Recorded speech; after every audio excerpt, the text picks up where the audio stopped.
Grand Rising family. I'm going to show you guys a little something.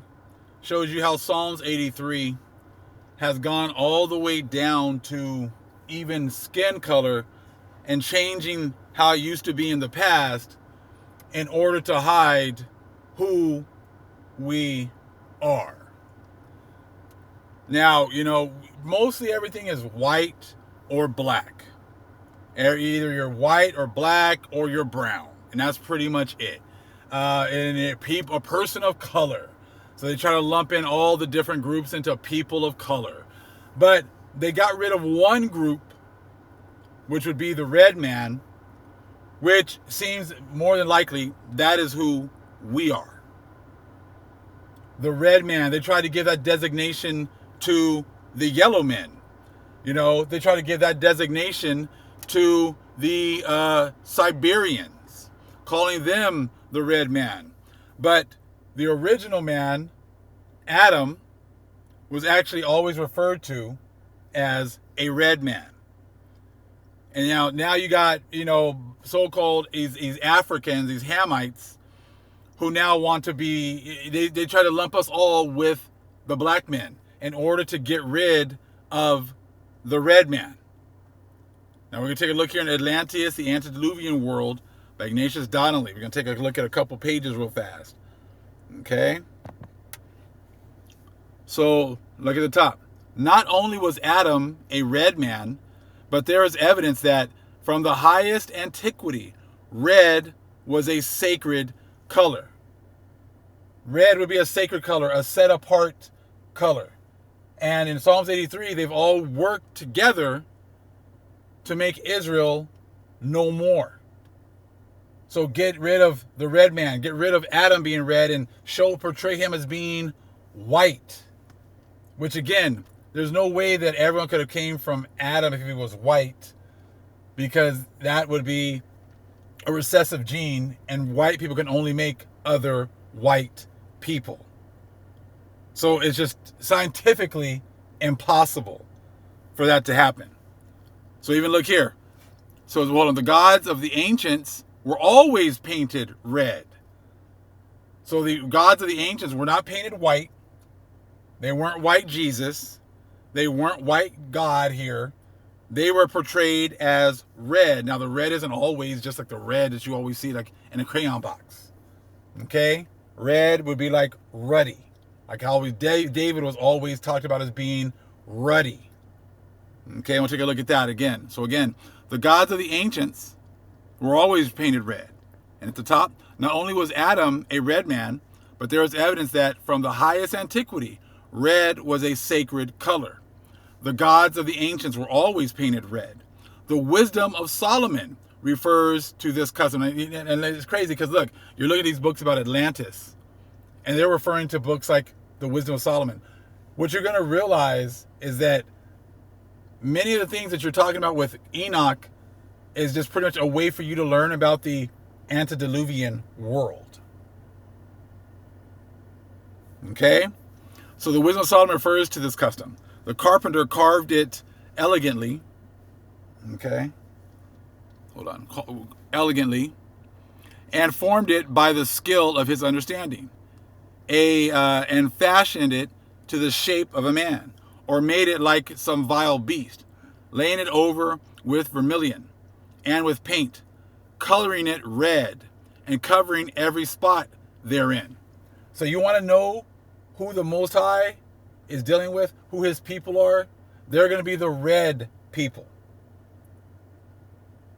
Because this is coming from like ancient times. This is like even a book of Wisdom of Solomon talking about this.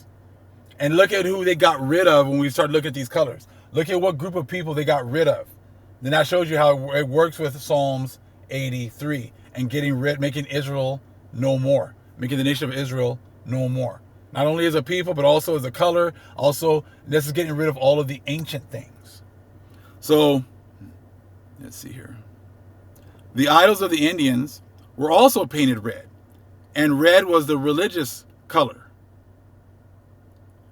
The Cushites and Ethiopians, early branches of the Atlantean stock. Now, we already know that's not true, but okay. took their name from their sunburnt complexion. They were red men. See, everybody wants to be the red men. Everybody wants to be the red ones. Well, who are the black ones then? I mean, hello, Ham, we already know you guys are not the Negroes. You are the progenitor of the dark races, not the Negroes. You are darker than we are. So it's not like you're going to be able to play the red man. Okay? But when they've tried to intermix the Hamites with us, that's what they've done. Okay? Let's see here. The name of the Phoenicians signified red. So the name of the Phoenicians signifies red. Himyar, the prefix of the Himyaritic area Arabians, also means red. And the Arabs were painted red on the Egyptian monuments. Again, who were the Arabs back then? You know what I'm saying? Like, again, you can't look at the Arabs that are there today and act like those are the ones that were here in ancient times. Just like the Egyptians they showed today, being white people, are not the ancient ones that were showed as red back then. Okay? The ancient Egyptians were red men. They recognized 4 races of men: the red, the yellow, the black, and the white. So which group have they gotten rid of? We still have yellow, we still have black, and we still have white. The red they got rid of. Because again, they just, they already know those Native Americans they got today, they're Siberians. They're yellow. They're not red. They're not ruddy as a whole. Okay? Says they themselves belong to the rot or red men. The yellow men they called Namu. It included the Asiatic races. The black men were called Nasu, and the white men Tamhu. The following figures are copied from the Nat and Gliddon's type of mankind. Page 85, we'll go there in a little bit right here. And were taken by them from the great works of Belzoni, Champollion, and Lipsius. In later ages, so desirous were the Egyptians of preserving the aristocratic distinction of the color of their skin that they represented themselves on the monuments as of a crimson hue, an exaggeration of their original race complexion. In the same way, we find that the ancient Aryan writings divided mankind into 4 races: the white, red, yellow, and black. Again, there's got to be a group that's playing red and black. You can't throw us with the black people. You can't throw us with the Hamites, which is exactly what you guys try to do. That's why all of a sudden now you're not calling us African Americans anymore because we're hip to the game. Now you're trying to call us FBAs, Foundational Black Americans. We would be considered those red men. The ones that were sacred in higher positions. The ones that you guys all work together to hide. Now it says the 4 castes of India were founded upon these distinctions in color. In fact, the word for color in Sanskrit, Varna, means caste. The red men, according to the Mahabharata, were the Kshatriyas, the warrior caste. Who's the bravest, strongest warriors? The red men. That would have been our people. Go back to Jasher. When we were with our people, who did no one want to mess with? The Israelites. The people of the Most High. Everyone was terrified of them. They could show up with just 12 of them, and hundreds of thousands of people would scatter and run. So if you know of more of a warrior class than that, please let me know. See, Esau wanted to be the red man. He wanted to be this warrior caste. He got his opportunity because he was given a sword for a time. So he got to play the warrior for a time. Not anymore. That blessing of the sword has been taken away from him. So again, the red men, according to the Mahabharata, were the Kshatriyas, or the warrior caste. Okay? So we know, going through the scriptures, when we were with our power, nobody messes with the Israelites. So we know that warrior caste is talking about the Most High's people. Not talking about Esau. He's the wild man. Not talking about, the yellow man. Right? Not talking about the Hamites. They had, they got their people, they got their Nimrods, they got that. But as a whole, that warrior caste is talking about the Israelites. So we're engaged in a fierce contest with the whites. It's talking about actually the red men I got cut off at the bottom. We're engaged in a fierce contest with the whites. Is that not Jacob and Esau? The red man, I'm definitely going to show you guys that later on. The red man is engaged in a fierce contest with the whites.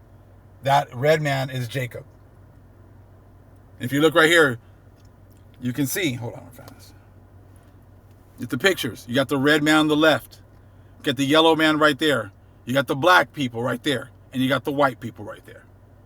The one that they've gotten rid of has been the red man. They try to give that designation to the Indians, the so-called Native Americans, but we already know they're not a warrior caste. You don't see them out here fighting right now. You don't see them standing up in great boldness against those that have oppressed them. The warrior caste is the one that stands up in great boldness at the end. They are the only ones that are standing up right now against everybody. They're the ones standing up against 99% of the world, telling them who they are, and the rest of the world is cowering beneath them. So again, the red man is engaged in a fierce contest with the whites. The Brahmins and were nearly exterminated. Although some of them survived, and from their stock Buddha was born. Now you already know that I'm talking about Buddha also being so-called black or a red man.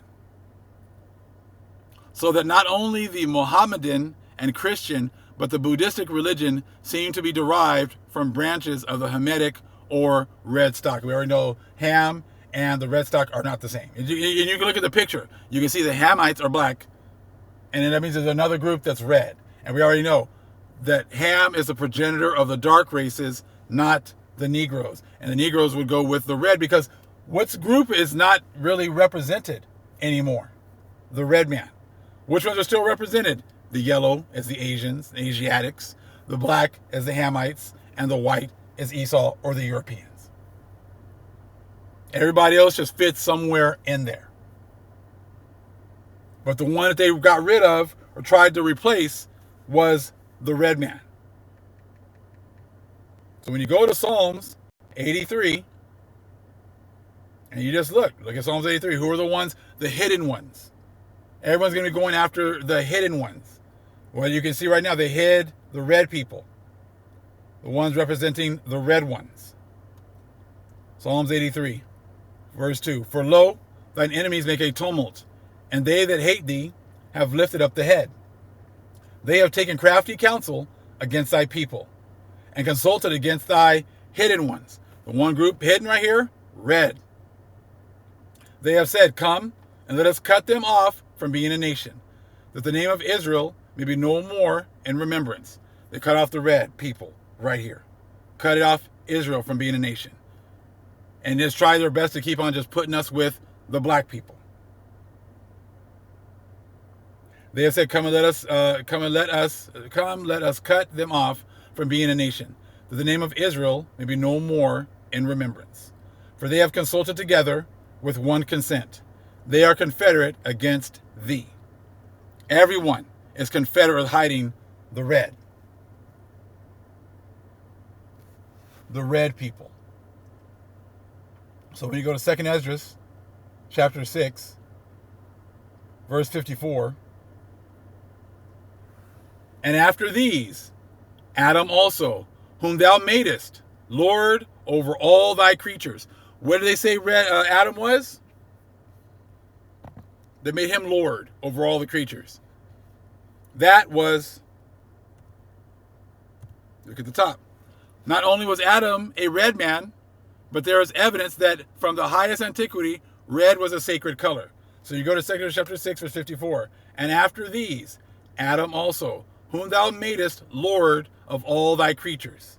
Of him come we all, and the people also whom thou hast chosen. He chose what you call the so-called red people and put them above all people. And Psalms 83 cut off the red people from the whole chart whatsoever. All this have I spoken before thee, O Lord, because thou madest the world for our sakes. You made the world for the red people, for the chosen people, for the Israelites. As for the other people, which also come of Adam, let's see. Red is where everybody comes from. Everybody comes from the red, the yellow, the black, and the white. What does he say about them? Thou hast made, as for the other people, which also come of Adam, thou hast made that they are, Yah said that they are nothing, but be like unto spittle, and hast hastened and hast likened the abundance of them unto a drop that falleth from a vessel. And now, O Lord, behold, these heathen, which have ever been reputed as nothing, have begun to be lords over us and to devour us. Who was the one that lord over us, red people? The yellow people, the black people, and the white people. All the other groups, all of Psalms 83 have banded together against the red man. So again, 57. And now, O Lord, behold, these heathen, which have ever been reputed as nothing, have begun to be lords over us and to devour us. But we, thy people, whom thou hast called thy firstborn, who was the firstborn? Adam. What color was he? Red. So again, and now, O Lord, behold, these heathen, which have ever been reputed as nothing, have begun to be lords over us and to devour us. But we, thy people, whom thou hast called thy firstborn, thy only begotten, and thy fervent lover, are given into their hands. We were given, the red people were given into the hands of the whites, the blacks, and the yellow people. If the world now be made for our sakes, why do we not possess an inheritance with the world? How long shall this endure? Pretty straightforward. When you know about the whole caste system that the Indians had, and all of a sudden there's no red men anymore. And that's who the Most High made first, through Adam. So right there, ruddy. A person's face having a healthy red color. And they try to say ruddy means white. Because again, they got rid of the red man. So they try to say, oh, David was white. He was ruddy means white. Now you see why. A cheerful pipe smoking man of ruddy complexion. Red. Like a brownish red. Not black. A brownish red. Okay? So I just wanted to share that with you. Like I said, when you have the Holy Spirit, you have the Most High, this stuff is easy. It's easy to see. But when the other people are all confederate with hiding who we are, then they can't say anything. They can't give knowledge and understanding. They can't give clarification. All praise the Most High Yahweh. Acknowledgement of the earthly mother. Who is wisdom?